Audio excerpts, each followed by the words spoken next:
ایسو ہمارے خدا یسوع مسیح کا فضل ہمیشہ ہم سبوں کے ساتھ ہوتا رہے۔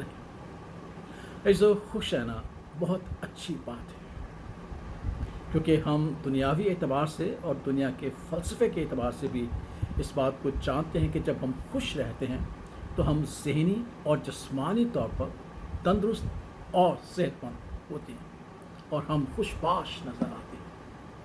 لیکن خداوند کا پاک کلام ہمیں سکھاتا ہے کہ ہمیں خداوند میں خوش رہنا ہے۔ تو اس سے مراد یہ ہے کہ خداوند میں خوش رہنا اور دنیاوی اعتبار سے خوش رہنے میں فرق ہے۔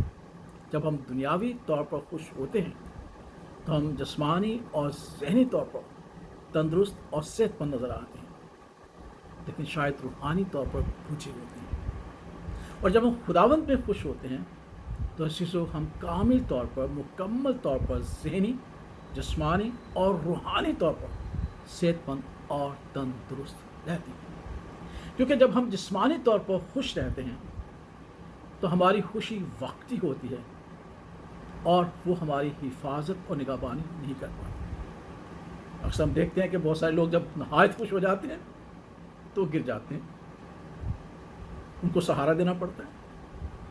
جب نہایت خوش ہوتے ہیں تو اس کے بعد میں وہ غمگین ہو جاتے ہیں، کیونکہ دنیاوی طور پر جو ہماری خوشی ہے وہ ہماری حفاظت اور نگہبانی نہیں کر پاتی۔ خدا کا پاک کلام مقدس پالوس رسول کی معرفت جو ہم تک پہنچا ہے وہ یہ ہے کہ جب ہم خداوند میں خوش رہتے ہیں تو خدا کا پاک کلام ہمیں سکھاتا ہے، غرض میرے بھائیو خداوند میں خوش رہو۔ تمہیں ایک ہی بات بار بار لکھنے میں مجھے تو کچھ دقت نہیں، لیکن میں اس لیے لکھتا ہوں کہ جب تم خداوند میں خوش رہو گے تو تمہاری اس میں حفاظت ہے۔ دیکھیے فرق ہے نا، دنیاوی طور پر خوش ہونے میں ہماری کوئی حفاظت و نگہبانی نہیں، لیکن جب ہم خداوند میں خوش رہتے ہیں تو خداوند کا وعدہ ہے کہ میں تمہاری حفاظت اور تمہاری نگہبانی کروں گا۔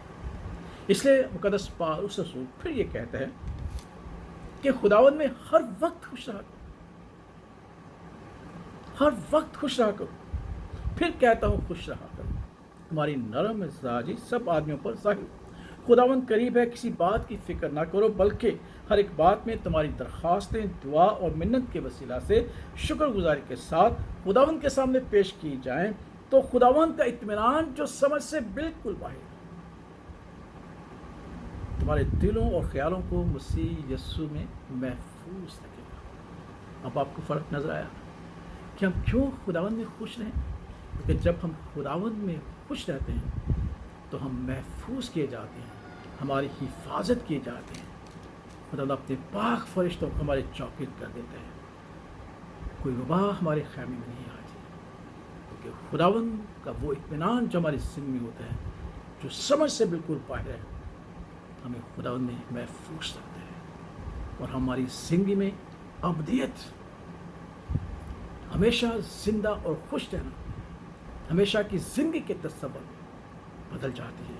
اس لیے خدا کا پاک کلام سکھاتا ہے کہ خوش رہنا بہت اچھی بات ہے، دنیاوی اعتبار سے بھی، کیونکہ دنیاوی اعتبار سے ہم ذہنی اور جسمانی طور پر صحت مند اور تندرست ہوتے ہیں، لیکن جب ہم خداوند میں خوش ہوتے ہیں تو نہ صرف ہم جسمانی ذہنی بلکہ روحانی طور پر سیٹسفائی ہوتے ہیں کہ ہم خداوند میں محفوظ کیے گئے ہیں اور خداوند ہماری حفاظت کرتا ہے۔ اس لیے اس بات پر غور کیجیے گا اور ہمیشہ کوشش کیجیے گا دنیاوی اعتبار سے نہیں، خداوند میں خوش رہے گا، تاکہ خدا ہماری حفاظت اور ہمیں محفوظ رکھے۔